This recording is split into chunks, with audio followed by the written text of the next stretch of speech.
Assalamualaikum warahmatullahi wabarakatuh. Selama kurang lebih 50 menit ke depan, Bapak Ibu yang hadir di forum Zoom ini harus mampu menguasai. Yang pertama adalah epidemiologi shock. Kemudian menjelaskan tentang konsep shock, kemudian assessment shock, penata laksanaan pada pasien shock, dan yang terakhir adalah menjelaskan asuhan keperawatan pada pasien dengan shock. Tujuan ini harapannya nanti dicapai setelah mengikuti materi saya. Yang pertama, kita akan bicara terkait dengan epidemiologi shock secara global. Jadi kalau kita lihat bahwa shock ini itu bisa muncul itu karena merupakan faktor risiko. Ya, faktor risiko prognosis yang buruk. Jadi dia muncul itu pasti ada sesuatu yang mendahului terlebih dahulu. Jadi ini merupakan secondary condition, secondary effect dari masalah yang sebelumnya terjadi. Nah, karena ini merupakan secondary problem atau secondary effect, makanya seharusnya kita bisa menghindari supaya sebenarnya shock ini tidak terjadi. Atau minimal kita bisa mengenal sehingga bisa melakukan manajemen yang baik sehingga toh kalau itu bisa terjadi shock ini maka tidak sampai menimbulkan komplikasi yang akhir yaitu kerusakan multi organ bahkan termasuk kematian. Dan ini menjadi peran kita semuanya ya petugas kesehatan, perawat untuk bagaimana mencegah itu. Dan ini menjadi sebuah kompetensi yang harus dikuasai, ya. Nah, dilaporkan, ya, secara global bahwa kejadian shock dari semua jenisnya ini kurang lebih 0,3 sampai 0,4 per 1000 pasien yang dirawat di unit intensif per tahun. Artinya kalau kita melihat kejadian ini ada 3 sampai 4 orang per 10.000 kalau kita lihat ya. Jadi memang kecil, tetapi walaupun kecil, kalau itu tidak diatasi dengan baik, maka akan menyumbang angka kematian pada pasien yang dirawat di unit intensif. Nah, itu juga dilihat dalam keberhasilan di dalam penata laksanaan di ruang intensif. Makanya ini harus kita cegah ya. Kemudian pada tahun 2010, nah ini karena epidemiologi kita akan lihat perkembangannya. Ini dilaporkan bahwa shock septik ini masih yang paling banyak terjadi. Ini kurang lebih 62%. Ya, pasien mengalami shock septik yang dirawat di ICU. Ini yang terbanyak. Kemudian diikuti oleh cardiogenic shock, ada hypovolemic shock dan distributive shock seperti shock septik ini hanya 4%. Obstructive shock ini juga 2%. Itu tahun 2010 yang lalu. Ini dilaporkan oleh The Becker tahun 2010. Tapi akhir-akhir ini ya terjadi pergeseran kejadian ya. Pada tahun 2019 ini dilaporkan bahwa shock hipovolemik ini masih yang tertinggi saat ini. Dan ini paling umum terjadi di unit perawatan intensif. Nah, ini tentunya dengan adanya pergeseran ini maka nanti manajemen spesifik pada pasien-pasien shock, pada shock hipovolemik ini harus kita kuasai ya. Karena saya yakin kalau kita bicara epidemiologi ini tergantung dari kondisi yang ada di sekitar kita dan ini akan mempengaruhi kejadian penyakit ya. Mungkin nanti kalau 2020 di masa pandemi nanti kemungkinan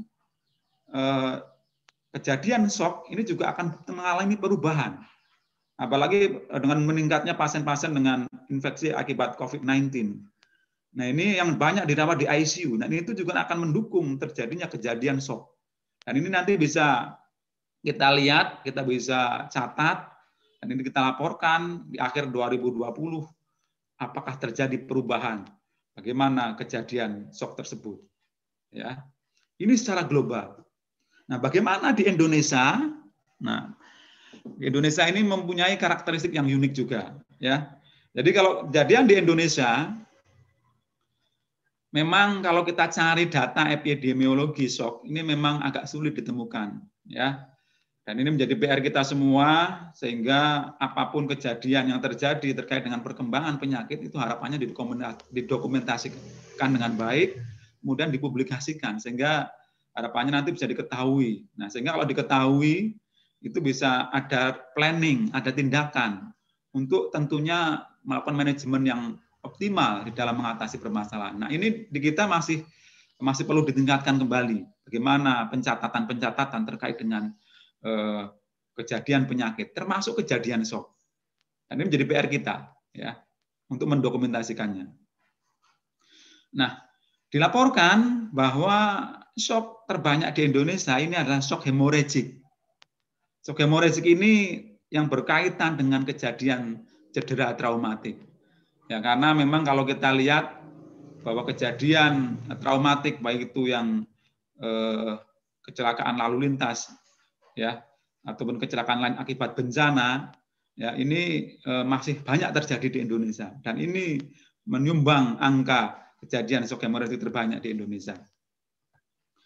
Dilaporkan berdasarkan Riskesdas yang mendukung kejadian meningkatnya shock hemorragik di Indonesia, yaitu meningkatnya kejadian cedera.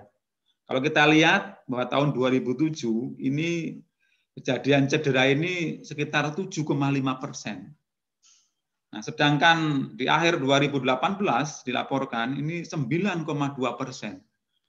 Ini ada angka kenaikan yang cukup signifikan, ya, kalau kita lihat dari jumlahnya. Ya. Kemudian cedera yang dimaksud di sini adalah cedera yang terjadi dalam 1 tahun. Nah, kalau itu persentasenya dari jumlah penduduk di Indonesia, tentunya juga akan menjadi kumulasi yang sangat besar, ya. Nah, ini tentunya akan berdampak, ya, yang berdampak juga pada aktivitas sehari-hari, dan ini juga akan mengganggu akibat cedera.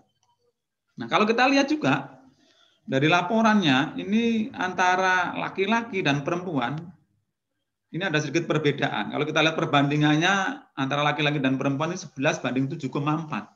Jadi memang laki-laki ini banyak yang mengalami cedera. Karena memang aktivitas laki-laki kalau kita lihat, ya, juga lebih berisiko untuk mengalami cedera. Ya. Nah, ini menyumbang angka kejadian shock hemorragik di Indonesia. Ya. Itu yang terkait dengan epidemiologi shock. Saya akan lanjutkan. Nah, apa itu shock? Ada yang mau menjawab? Ya, bagus sekali. Ya, tentunya kalau kita mendefinisikan shock, kata shock ini sudah familiar, terdengar di kita, terdengar oleh kita. Apalagi yang berdinas di unit pelayanan, ya, keperawatan, baik itu di klinik, ya, maupun di puskesmas, di rumah sakit, ya. Kata-kata shock ini sudah tidak asing lagi. Tapi apa sebenarnya yang terkandung di dalam makna shock? Nah, ini yang harus kita ketahui. Nah, jadi kalau kita bicara shock, jadi fokus di dalam shock itu adalah pada gangguan sirkulasi, ya, bisa terjadi akut, bisa mengancam jiwa, dan ini berkaitan dengan tidak adekuatnya penggunaan oksigen oleh sel. Nah, jadi perfusinya yang tidak adekuat, ya, respirasi internalnya yang tidak adekuat. Karena apa? Ya, karena memang supply and demand yang terganggu. Supply and demand dari oksigen yang terganggu. Ini menurut Suh and Lee pada tahun 2018. Menurut referensi lain juga, kalau kita bicara shock, ini adalah sindroma. Sindroma itu kumpulan dari berbagai gejala yang muncul bersamaan, yang itu akibat gangguan perfusi, ya, ke jaringan yang menyeluruh sehingga tidak terpenuhinya kebutuhan metabolisme jaringan. Nah, ini ada garis merah yang sama, yaitu gangguan perfusi dan mengganggu metabolisme jaringan. Itu menurut referensi yang kedua. Referensi lain, shock juga didefinisikan sebagai ketidakadekuatan perfusi, inadequate of perfusion to the tissue of the body. Nah, ini juga sama. Sehingga dengan kata lain bahwa tubuh ini merasa kurang atau tidak mendapatkan kecukupan oksigen untuk proses di dalamnya, yaitu proses di sel. Ya. Ini juga sama pengertiannya. Dan juga oleh Dex and Hermy tahun 2000 juga ini. Ya. Ini juga mendefinisikan adalah clinical syndrome. Ya, sindrom klinis dengan karakteristik adalah ketidakadekuatan antara suplai oksigen dengan nutrisi di sel. Yang ini dampak akhirnya adalah impaired tissue perfusion. Bagaimana gangguan perfusi, ya. Nah, ini kalau secara definitif. Sehingga kalau dari definitif seperti ini, sebenarnya kita sudah tergambar. Nanti manifestasi klinisnya seperti apa? Nanti komplikasinya seperti apa? Dan nanti tindakan yang akan kita lakukan seperti apa?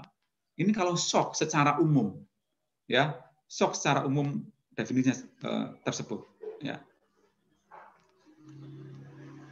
Nah, kemudian shock ini diklasifikasikan menjadi beberapa, ya. Jadi kalau kita lihat dari berbagai referensi memang berbeda-beda di dalam mengklasifikasikannya. Ada yang referensi yang menyebutkan sampai 8, ada yang sampai 5, dan ada yang hanya 4. Ya. Nah, ini yang saya ambil dari Su and Lee, ini diklasifikasikan menjadi 4. Nah, yang 8 pun sebenarnya, kalau kita nanti kita bahas, itu juga masuk ke dalam 4 sebenarnya. 4 klasifikasi shock. Yang pertama ini adalah shock hipovolemik, ya. Kemudian ada shock kardiogenik, ada shock obstruktif, dan juga ada shock distributif. Nah, kita akan bahas satu persatu, ya. Nah, bagaimana dengan shock hipovolemik?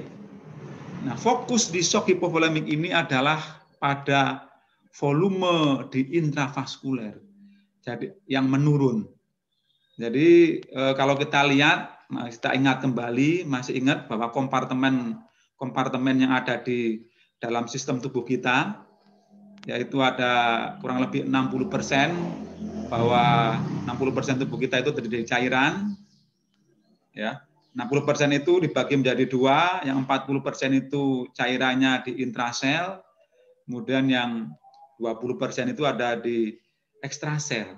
Nah, kalau kompartemen di intravaskuler itu hanya 5%, ya, dari seluruh total cairan yang ada dalam tubuh kita. Nah, itu kalau menurun yang 5% itu tentunya akan mengganggu. Ya, nanti terjadi ketidakseimbangan hemodinamik yang ada di dalam tubuhnya karena ada proses perpindahan, ya, cairan tersebut. Nah, ini kalau itu terjadi secara tiba-tiba, tentunya ini akan berdampak secara klinis. Dan itu bisa diobservasi dengan tanda-tanda klinis yang akan muncul, ya. Nah, yang paling mudah kita lihat adalah terjadi penurunan preload, penurunan stroke volume, jumlah darah yang dipompakan setiap kali kontraksi jantung, atau jumlah darah yang dikeluarkan oleh jantung selama kurang lebih 1 menit, yaitu cardiac output juga akan turun, ya. Nah, ini. Kemudian penyebabnya kalau kita lihat ini paling banyak adalah perdarahan, ya. Kemudian juga bisa terjadi akibat dehidrasi, ada gangguan masalah gastrointestinal, misalkan muntah, ya, yang berlebihan, ya, atau juga diare yang hebat, ya, atau juga luka bakar. Nah, ini semuanya bisa menunjang terjadi penurunan volume di intravaskuler sehingga terjadinya shock hipovolemik, ya. Kemudian yang kedua adalah shock kardiogenik.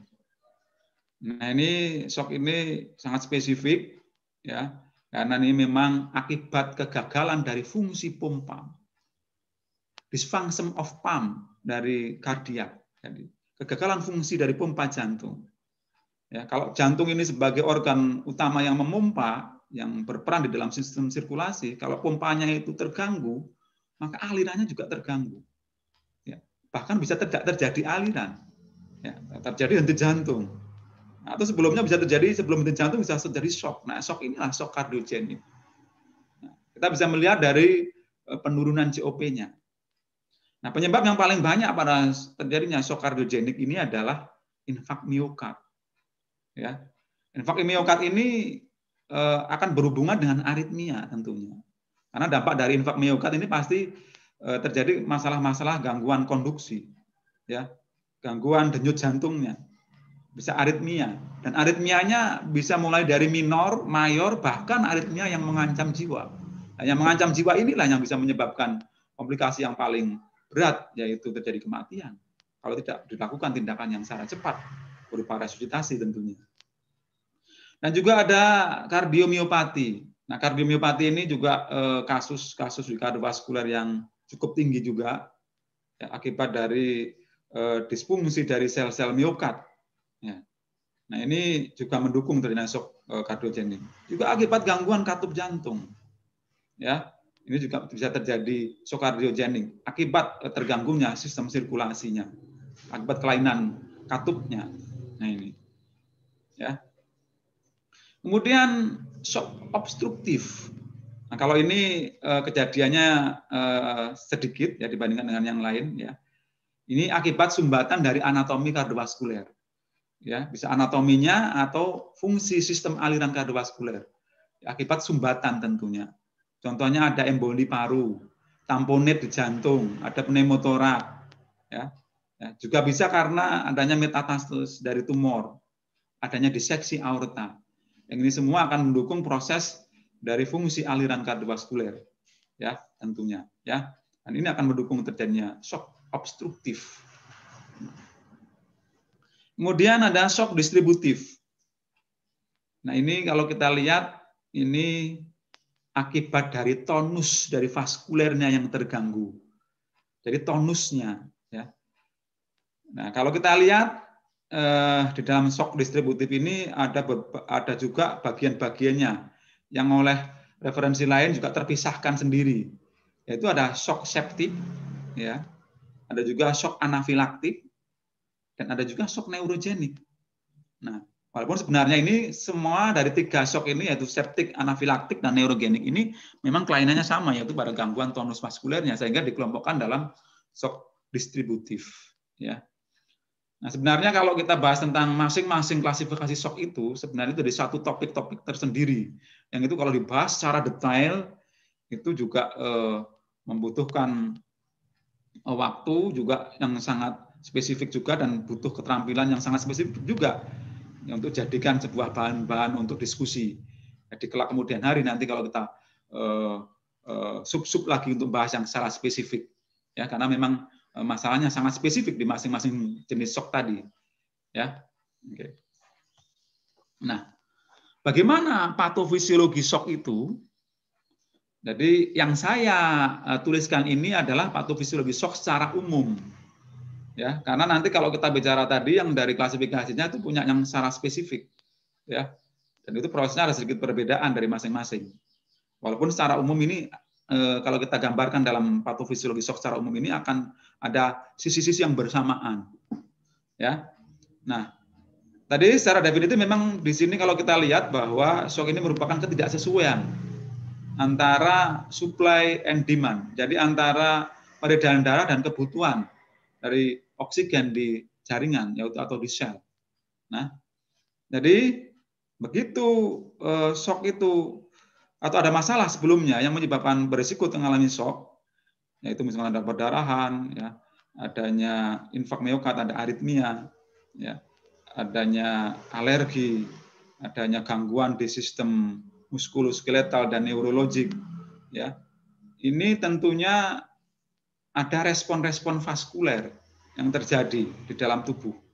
Karena sebenarnya memang di dalam tubuh kita ketika ada permasalahan, maka sistem tubuh yang lain itu akan berusaha untuk menjaga supaya permasalahan yang ada itu bisa seimbang. Jadi tubuh itu selalu ada kompensasi sebenarnya. Nah, maka di sini ada respon vaskuler. Untuk apa respon vaskulernya? Ya, ini dalam rangka untuk menjaga perfusi. Dengan cara apa? Ya, tentunya ada aktivasi sistem saraf di sini. Di sini kan ada baroreseptor, karena di dalam pembuluh darah itu misalkan akibat tekanan karena jumlah darahnya berkurang, maka tekanan juga akan berkurang, maka di situ akan merangsang karotid baroreseptor. Untuk apa? Untuk mengaktifasi saraf simpatis. Ya. Saraf simpatis ini malah sebuah saraf otonom, ya, dia kerjanya di luar kendali kita, tapi adanya suatu rangsang yang terbentuk akibat tadi ada perubahan tekanan di pembuluh darah, tentunya sistem saraf simpatis akan terjadi.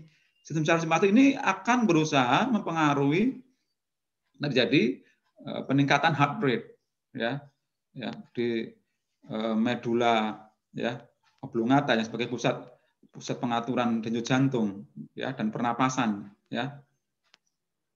Kemudian juga akan mempengaruhi kontraktilitas miokard, mempengaruhi redistribusi darah ke organ vital tentunya, ya.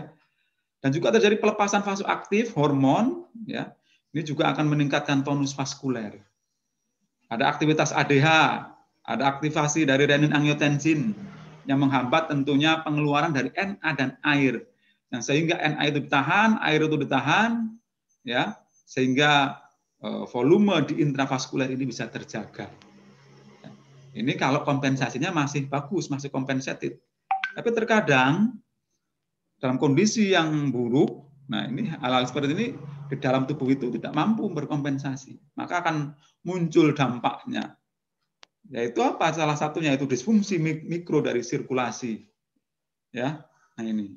Nah pada shock ini terjadi pengurangan kandungan atau jumlah dari darah dan juga perfusi kapilernya, ya, sehingga tentunya akan terjadi kerusakan endotel dari pembuluh darah. Baik itu juga terjadi pada glikokaliks kalau itu di ginjal, aktivasi koagulasi, pembentukan mikrotrombi, ya, dan kemudian leukosit dan perubahan sel darah merah dan juga menyebabkan mikrosirkulasi. Ketika terjadi disfungsi mikrosirkulasi, maka dampak lanjutannya adalah injury cell. Injury cell ini tentunya akibat dari peristiwa metabolisme sel yang terganggu. Tadi karena ketidakseimbangan suplai tadi dan demand-nya, ya.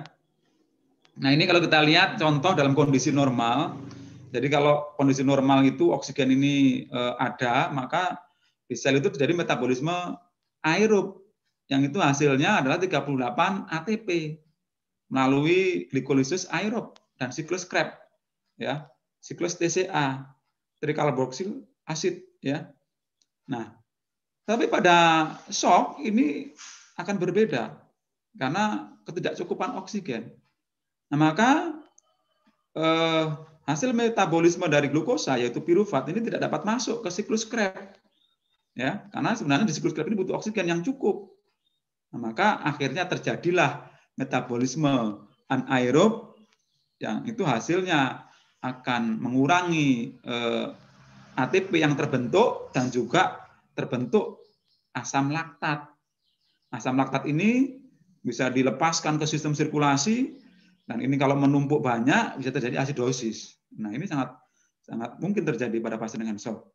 Dan juga homeostasis ini terancam, terjadi kerusakan ultrastruktur dan juga aktivasi sel-sel inflamasi secara sistemik yang ini juga akan menyebabkan terjadinya injury sel atau kerusakan sel, ya. Nah, ini kalau kita lihat secara skematik. Nah, dari mulai shock itu muncul sampai terjadi multiple organ dysfunction syndrome dan itu gejalanya akan sangat banyak. Dan ini sangat membutuhkan penelaksanaan yang sangat kompleks kalau sudah terjadi multiple organ dysfunction akibat dari shock, ya. Nah, ini tadi yang saya sampaikan bahwa ketika kondisi kekurangan oksigen, maka sebenarnya glukosa yang ada ini yang telah dirubah dari glikolisis glukosa akan menjadi pirufat. Pirufat ini tidak akan masuk ke siklus Krebs. Dia akan dirubah menjadi laktat dan 2 ATP. Dan itu juga terjadinya di sitosol. Tidak bisa masuk ke lokasi selanjutnya yaitu di mitokondria. Di mana di mitokondria kalau kita lihat di situ adalah the factory of ATP, the factory of energy. Jadi perusahaannya ATP itu di mitokondria. Nah, kalau itu tidak sampai ke sana, maka ya ATP yang terbentuk ini ya hanya 2. Dan ini akan sangat mengganggu. Secara klinis ATP kurang tentunya orangnya sangat lemah, ya, karena kekurangan energi. Nah, ini ketika kita melihat secara klinis bahwa pasien shock ini sudah mulai lemas, nah ini sebenarnya sudah mulai terjadi metabolisme anaerob dan itu laktat akan terbentuk dan harus kita antisipasi, harus kita cegah supaya tidak terjadinya asidosis yang itu akan memperburuk kondisi pasien. Ya, nah ini sangat menarik kalau kita bicara sampai ke tingkat seluler ya. Kemudian tentunya sebenarnya dari tadi patofisiologi dan definisi sebenarnya kita sudah bisa melihat bagaimana kondisi-kondisi pada pasien mengalami shock. Baik secara clinical appearance, penampilan umum, general appearance itu sebenarnya sudah terlihat bahwa pasien itu sudah mulai gelisah, timbul cemas, sensitif, keringat dingin keluar, pucat, kita cek capillary refill time-nya udah lebih dari 2 detik. Nah, ini adalah tanda-tanda shock. Dan shock itu juga merupakan kegawatan. Nah, maka ABC itu nanti dalam manajemen ini harus kita perhatikan, ya. Ini, ya. Kemudian central nervous system ini sudah mulai terjadi gangguan penglihatan, matanya mulai kabur, ya, mulai bingung, ya, penurunan kesadaran, ya, bahkan bisa terjadi sinkop, ya, bahkan sampai kejang juga bisa terjadi. Ya, kemudian di pernapasan tentunya napasnya cepat, bahkan bisa terjadi ARDS, ya, gagal nafas. Nah, ini kalau dampak lanjutnya di ginjal, hipoperfusi ginjal, oliguri, juga menyebabkan iskemik di ginjal dan juga bisa gagal ginjal, ya. Kemudian di GI, di gastrointestinal itu bisa terjadi cedera usus yang bisa menyebabkan translokasi bakteri, infeksi, inflamasi, ya. Ini bisa terjadi. Nah, sepsis lebih bisa mungkin terjadi juga, ya. Hematologi ini bisa anemi di IC, ya. Kalau di hepar bisa terjadi hepatic injury dan juga disfungsi koagulasi. Ini juga akan memperburuk kondisi pasien. Nah, ini yang saya garis bawahi bahwa hipoperfusi di jaringan pada kondisi shock ini akan menyebabkan various kind of organ dysfunction. Nah, ini yang harus kita cegah pada kondisi shock, ya. Nah, di dalam penilaian shock, kalau itu pasiennya dirawat di unit intensif, ini tentunya sebenarnya pasien shock yang masuk ke unit intensif itu bisa kita lihat bagaimana prognosis mortality-nya, bagaimana kemungkinan kejadian mortalitasnya pasien yang masuk di unit intensif. Salah satunya pasien shock. Nah, ini format-format yang bisa kita gunakan bagaimana untuk menilai kondisi klinis dan kemungkinan perburukan pada pasien dengan menggunakan misalkan APASE, ya. Acute fisiologi, ya, kemudian chronic health evaluation. Kita lihat, dan ini sudah menjadikan APASE 2 ini menjadikan gold standar untuk di unit-unit intensif untuk melihat bagaimana clinical scoring, untuk melihat prognosisnya, ya. Bisa menggunakan SAPS2 juga bisa, dan juga ada SOFA, ada MS SOFA, ada banyak sekali. Nanti ini yang bisa untuk menilai. Ya, tidak hanya 3. Riset-riset pun yang terbaru sudah melihat bagaimana keefektifan menggunakan masing-masing instrumen itu untuk menilai kondisi klinisnya dan prognosanya. Nah, walaupun kalau kita masing-masing ini tentunya dari formulir-formulir atau instrumen yang ada itu tentunya ada beberapa kelemahan dan kelebihannya. Ya, dan ini masih terus dilakukan penelitian untuk melihat keefektifan di dalam menilai prognosis pasien yang di unit intensif termasuk pasien shock, ya. Nah, ini saya ambil contoh saja yang satu, ya. Ini kalau menggunakan sequential organ failure assessment, ya. Bahkan ada yang modified, yaitu yang MS SOFA score. Nah, ini kita lihat dari respiratorinya, PaO2-nya, FiO2-nya, coagulation-nya, liver bilirubinnya, kardiovaskular hipotensi, sistem saraf pusat, GCS, ya, termasuk di sini ada, kemudian ada fungsi ginjalnya, kita lihat dari kreatinin, dari fungsi renalnya. Nah, ini bisa dilihat. Nah, tetapi ada beberapa memang kalau kita lihat dari sini ini harus dilihat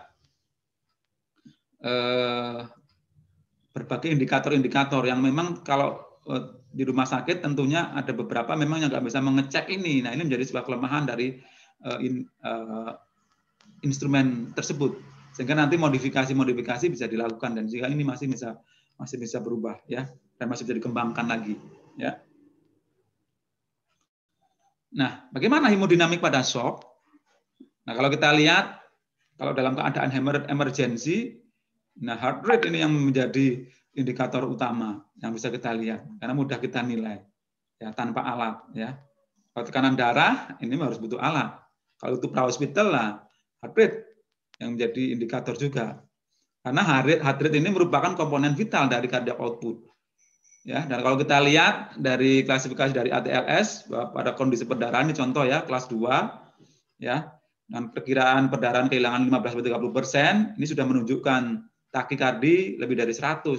Tapi sebenarnya tekanan darah sistoliknya masih normal. Padahal di situ sudah kehilangan 15-30%. Nah, ini maka heart rate ini menjadi penting ya. Kemudian heart rate juga merupakan indikator yang lebih sensitif daripada tekanan darah pada awal shock tentunya. Jadi kondisi kegawatan di kondisi awal ya. Nah, saat kita nilai dengan primary survey misalkan ini heart rate ini menjadi indikator yang utama ya. Baru kita dukung dengan tekanan darah. Ya, kita periksa nanti di secondary survey ya itu mungkin bisa kita lihat bahwa sudah pasti sudah mengalami hipotensi. Ya. Nah, pengukuran tekanan darah yang non invasif pada shock ini biasanya kurang akurat. Jadi kalau pasien udah shock ya, tonus vaskularnya udah menurun karena volumenya di dalamnya udah jumlah darahnya berkurang, kalau kita tensi secara manual ya ini hasilnya kurang efektif. Maka sebenarnya di sini butuh yang sifatnya invasif yaitu dengan arteri lain kita lihat ya. Nah, ini tetapi masih butuh keterampilan ya untuk melihat ini dan ketersediaan sumber daya baik sumber daya manusianya juga termasuk sumber daya alat-alatnya yang ada. Ini belum bisa terjangkau ya. Nah, kemudian juga yang lebih penting lagi adalah MAP. Nah, ini mencerminkan cardiac output ya dari tekanan darah sistolik dan diastolik. Nah, ini lebih sering kita jadikan pedoman di dalam terapi shock ya. Nah, kemudian ada shock index. Nah, ini penting, shock index ini. Shock index ini merupakan rasio antara heart rate dibagi tekanan darah sistolik ya. Dan ini shock index ini mencerminkan status peredaran darah yang lebih baik daripada heart rate dan tekanan darahnya saja. Nah, bagaimana nilai normalnya? Ini kurang lebih 0,5 sampai 0,8 ya. Nah, peningkatan shock index ya, kalau dia lebih dari 0,8 ini biasanya berhubungan dengan keberhasilan yang rendah ya.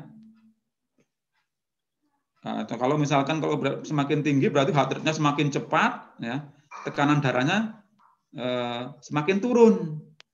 Nah, ini kan berarti keberhasilannya rendah karena dia heart rate dibagi tekanan darah sistoliknya. Kalau heart rate-nya semakin cepat, tekanan darahnya semakin rendah, maka nilai indeks shock-nya semakin tinggi.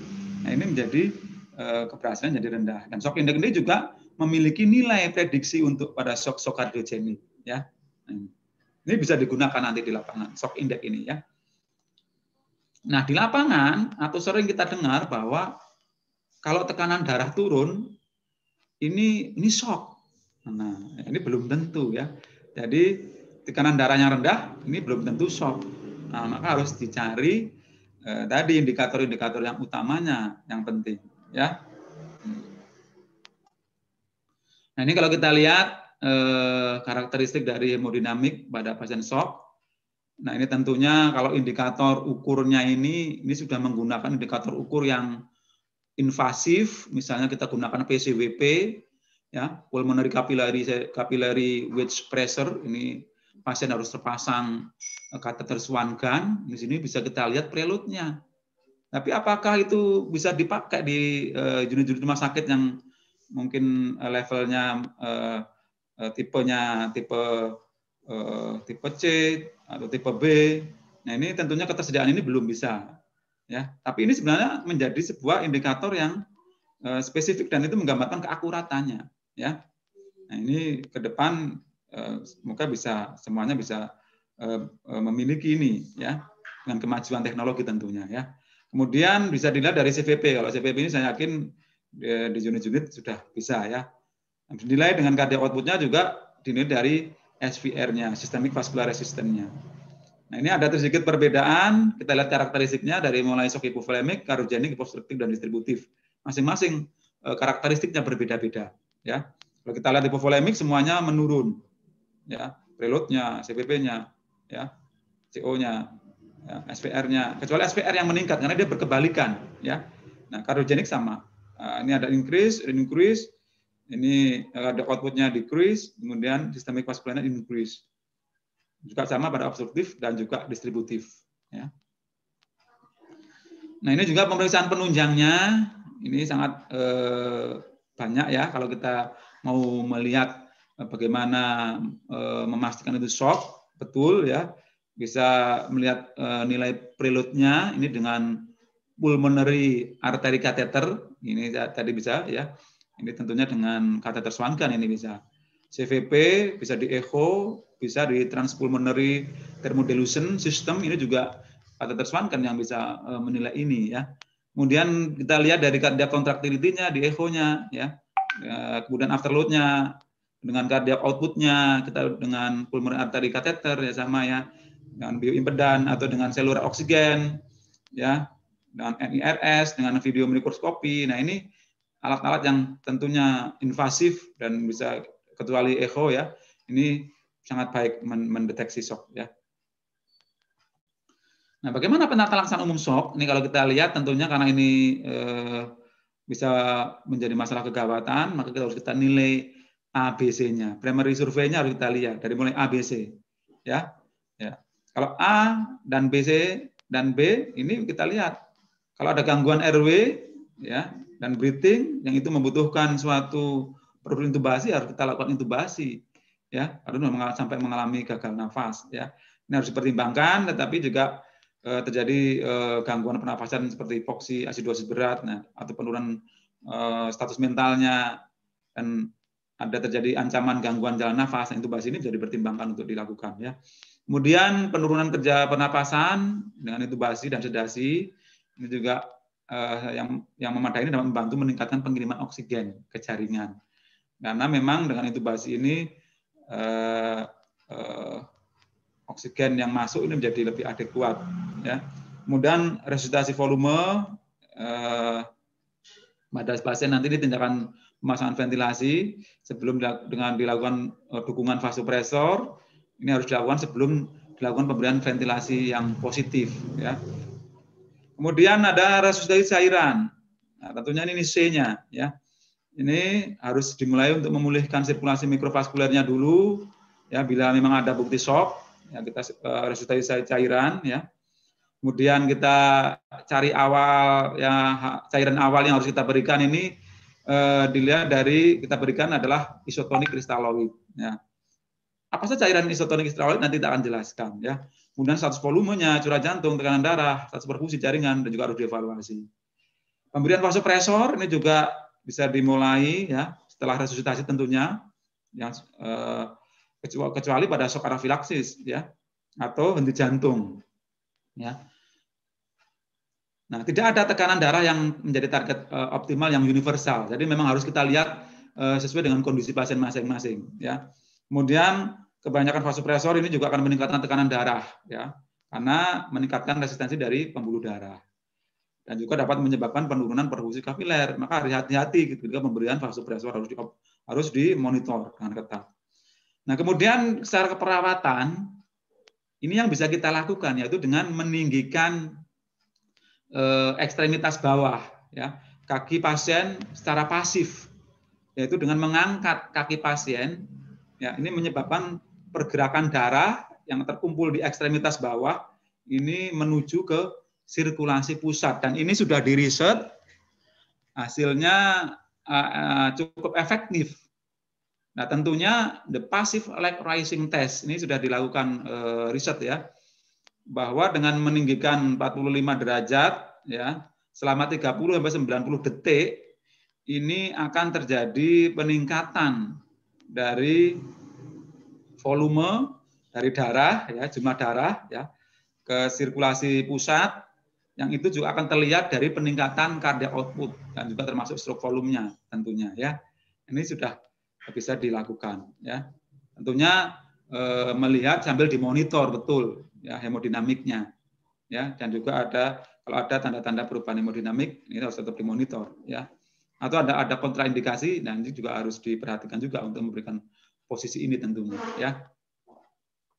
Nah, ini bagaimana clinical pathway pada shock ini secara garis besar bahwa kita harus mengkaji dulu, adakah yang mengancam jiwa pada pasien yang mengalami shock. Kalau itu ada, ya primary survei, ya pasang monitor jantung, ya full oximetry, ya kemudian pasang akses vena, ya jika perlu pasang CVP, kalau ada yang memungkinkan juga pasangan kateter Swan kan, kalau ada misalnya pada pasien dengan bedah jantung, nah ini juga terpasang biasanya ya. Nah ini kemudian kita cek, kita catat terus tanda-tanda kemungkinan terjadinya shock. Kemudian kita cari penyebab, ya kalau ada kemudian kita klasifikasikan dia itu masuk shock apa, baru kita kaji riwayat dan lakukan pemeriksaan fisik, ya untuk mengumpulkan data-data dia itu masuk ke klasifikasi mana. Nah, kemudian setelah kita lihat, setelah kita ketahui tipe dan penyebabnya, maka kita evaluasi status volume dari plateletnya. Kemudian kita lakukan pemeriksaan penunjang. Kemudian kalau perlu passive leg raise, ini menjadi kelas 2 kalau setelah terapi ya, boleh dilakukan ya. Kemudian juga kita lihat pengukuran non-invasif cardiac output. Ya, ini kelas 3 kalau non-invasif cardiac output. Misalnya kita lihat dari pantau urinnya. Ya. Nah, kalau itu sudah jelas, maka kita bisa cek laboratoriumnya. Ya. Kita cari tanda-tanda biokimianya, liver function testnya, troponin, ya, PGA, ya. Kemudian oksigennya, kebutuhan oksigen, central venous oksigennya, ya. Kemudian kita bisa lakukan pemeriksaan penunjang lain seperti CT scan atau ronsen toraks untuk memperjelas penyebab ya. Kemudian kita cari tanda-tanda yang lain, lanjutkan resusitasi cairan kalau itu memang masalahnya pada cairan atau resusitasi yang lain ya. Ya. Nah, ini yang harus kita pantau terus ya. Harus continue ya di dalam clinical pathway untuk pasien shock ini. Dan ini tentunya akan saling berkaitan. Ya, bisa berubah-ubah kondisinya sesuai dengan kondisinya ya. Nah, ini saya gambarkan singkat, nanti akan diperdalam oleh Pak Rasiman terkait dengan bagaimana penata laksanaan shock secara spesifik ya. Nah, ini kalau shock hipovolemik bila perdarahan tentunya kita harus pada kondisi awal ya kita stop bleeding dengan cara apa? Kalau itu masih dalam kondisi emergency ya kita balut tekan ya. Kalau mungkin itu di UGD ya kita lakukan penjahitan, kita stop perdarahannya. Kemudian letakkan penderita pada posisi shock ya tadi kita lakukan ya bisa 20 sampai 45. Tapi 45 itu masih cenderung aman tadi. Itu hasil riset yang terbaru ya. Kemudian perhatikan keadaan umumnya ya, jaga jalan nafas masih paten. Kemudian lanjutkan resusitasi cairan. Ya, kemudian pada pemberian awal bisa kita lakukan kalau itu ada tanda-tanda shock yang berat, kita guyur, kita pasang infus 2 jalur, ya. Ini bisa kita lakukan. Kemungkinan kita boleh pemberian plasma, ya.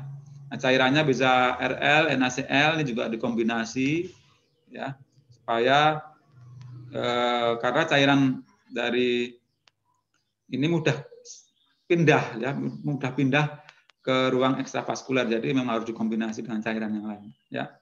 Tapi pada kondisi awal RL ini cairan fisiologis ini boleh kita anjurkan untuk awal untuk resusitasi awal ya. Nah, kemudian juga kita harus tinggikan yang infusnya supaya kita gunakan prinsip gravitasi ya. Kita pilih vena-vena yang besar ya dan kita awasi, kita auskultasi, jangan lupa karena kita memberikan cairan yang cepat, adakah tanda-tanda komplikasi misalkan ke arah overhidrasi. Kalau itu ke paru bisa edema paru ya. Kita monitor diuresisnya ya, urin outputnya, kalau dewasa itu kurang lebih setengah cc per kilogram berat badan per jamnya, ini harus tetap dipantau ya. Kemudian pemberian obat-obat suportifnya ya, ini untuk memperbaiki perfusi organ dengan membuka ya pre dan post dari sphincter kapiler. Contohnya kita berikan isuprel misalkan ya, atau berikan juga dopamin. Ini tergantung kondisi yang ada ya. Nah, untuk vasokonstriktor ini tidak dianjurkan karena dapat memperburuk sirkulasi organ. Kalau kortikosteroid ini diberikan apabila dilihat ada insufisiensi dari korteks adrenalnya. Big Nut kalau ada asidosis, tetapi hati-hati terus dipantau Big NAT ini. Karena pemberian Big NAT dalam waktu dan jumlah yang banyak, justru pasiennya nanti bisa alkalosis dari asidosis. Nah, kalau kita nanti fokus pada, kalau kita lihat dari asam basa yang modern menggunakan Stewart, nah ini kalau terkait dengan penggunaan Big NAT ini ya. Kemudian diuretik ini ya. Ini juga diberikan bila tekanan darah dan CPM telah membaik tentunya ya, dan dimonitor urin outputnya. Nah kalau kardiogenik ini diketahui tadi karena ini tentunya adalah masalah di gangguan pompa. Nah maka harus dicek pemeriksaan EKG ya. Kita lihat dengan pemeriksaan lain-lain juga apakah shocknya terjadi kardiogenik akibat koroner atau yang non koroner. Nanti juga bisa kita lihat ya, dengan pemeriksaan penunjang tentunya ya. Nah ini algoritma kalau pada penata laksanaan shock kardiogenik ini tentunya dari awal kita lihat kondisi klinisnya, apakah betul-betul shock, ada hipoperfusi, apakah ada tanda-tanda gagal jantung, ya, adakah akut pulmonary edem atau edem paru akut. Ya. Kalau ada akut pulmonary edem tentunya ada yang lain yang harus dilakukan segera ya. Nah, kita lakukan pemberian furosemid atau morfin ya atau lakukan intubasi. Kemudian cek blood pressure-nya ya, sistoliknya ya. Nah, kita lihat sistoliknya. Nah, kalau itu sistoliknya lebih dari 100, NTG bisa boleh masuk. Kalau 70 sampai 100 bisa doputamin. 70-100 dopamin. Nah, ini sistolik kurang dari 70 norepinefrin. Nah, ini tentunya nanti bisa digunakan ya, juga pilihan-pilihan vasodilator yang lain. Ya. Nah, ini tadi sudah saya jelaskan di algoritma. Kemudian kalau shock neurogenik, ini pasien segera dibaringkan dengan kepala lebih rendah. Kita cari penyebab dan hilangkan penyebab, ya, karena biasanya ini sangat nyeri. Ini berikan analgetik. Kemudian apabila ditemukan lesi pada sumsum tulang, berikan kortikosteroid. Misalnya kalau pada pasien-pasien yang jatuh, cedera vertebra, ya, tulang belakang, ini kortikosteroid menjadi andalan utama juga ini ya untuk mencegah terjadinya edem sumsum tulang belakang. Kalau ini tidak dicegah, maka sangat berbahaya ini pasien. Apabila terjadi edema sumsum tulang belakang, pasien bisa mengalami kelumpuhan, ya, akibat cedera yang dialaminya. Ini banyak terjadi akibat penata laksanaan yang terlambat, ya. Kemudian kalau shock septic ini biasanya sering didahului oleh infeksi sistemik yang berat. Misalnya yang paling banyak ini biasanya akibat dari infeksi dari bakteri gram negatif. Ini adanya demam, ya, demam tinggi ya tentunya. Kemudian berubah menjadi shock, penurunan kesadaran, akral dingin, hipotensi. Jadi kita perlu perlukan perawatan, kita awasi secara umum, ya, terus menerus. Apabila butuh cairan, kita lakukan pemberian cairan sambil dimonitoring CPP-nya, berikan antibiotik, ya ini tentunya sesuai dengan pilihan, ya. Nah, berikan obat-obat yang lain seperti vasodilator ini terutama kita kolaborasikan, ya. Nah ini algoritma ini nanti bisa dipakai, ya. Dan bisa dijadikan acuan juga ini ya. Kemudian shock anafilaktik ini biasanya terjadi segera setelah adanya penyuntikan serum atau obat-obatan tertentu yang ini menimbulkan reaksi sensitif, reaksi bersensitivitas. Ya. Nah, selain tanda shock juga ditemukan tanda spasmo dari bronkus. Nah ini yang seringnya. Ini juga harus hati-hati karena bisa asfiksi atau bisa sianosis berat. Dan ini tentunya bisa gangguan jalan nafasnya terganggu. Ya.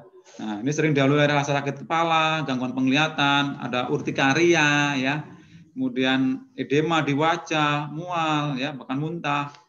Nah, ini tindakannya ya, kalau itu masih alergennya ada, ya kita hentikan dari kontak alergen, ya kita lakukan pemeriksaan tanda vital, jalan nafas, pemberian epinefrin, antihistamin, kortikosteroid, dan juga bronkodilator, ya.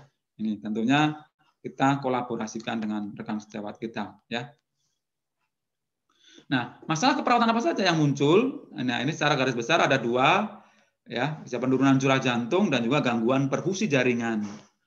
Nah, kalau curah jantung tentunya tindakan-tindakan bisa mandiri, bisa kolaborasi. Kalau itu kolaborasi bisa pemberian resusitasi cairan sesuai dengan program yang ada. Kemudian kalau mandiri kita monitoring risiko defisit cairannya, monitor penyebabnya, ya, pastikan pemberian cairan dengan aman, dan kita pantau adanya side effect yang timbul. Kemudian kalau perfusi jaringan ini bisa monitor tanda-tanda vital, kita pantau status hemodinamiknya, ya. Kemudian pemberian cairan dan obat-obatan yang dianjurkan, yang aman tentunya. Kemudian cek tanda-tanda vital yang merupakan indikator ya, hemodinamik itu harus terus dipantau, kaji efek pengobatan, ya. Perawat juga harus mengkaji respon pasien dan juga termasuk keluarga yang sedang krisis dan pengobatan. Ini jadi penting karena ranah pasien-pasien ini bisa dirawat intensif, tidak hanya pasiennya, juga keluarganya juga harus diintervensi juga. Ya. Nah, bagaimana peran perawat ya di dalam tindakan resusitasi ini sedikit ya, resusitasi cairan karena memang kasusnya paling banyak adalah shock hipovolemik ya. Nah, bagaimana tanggung jawab perawat? Ini tentunya adalah mengetahui jenis cairan. Nah, ini yang harus dipahami ya. Kemudian mengapa cairan itu diberikan? Pengaruh pemberian cairan pada pasien seperti apa? Kemudian efek sampingnya seperti apa kalau diberi cairan tersebut? Ya, kemudian kita persiapkan juga secara psikologis ya, teknik pemberian infusnya secara benar, pantau selama pemberian terapinya, dan catat serta laporkan apabila muncul kondisi-kondisi ya setelah pemberian. Ini kita kenalkan sedikit jenis-jenis cairan intravena ya, ada cairan kristaloid, ada cairan koloid, ada cairan nutrisi.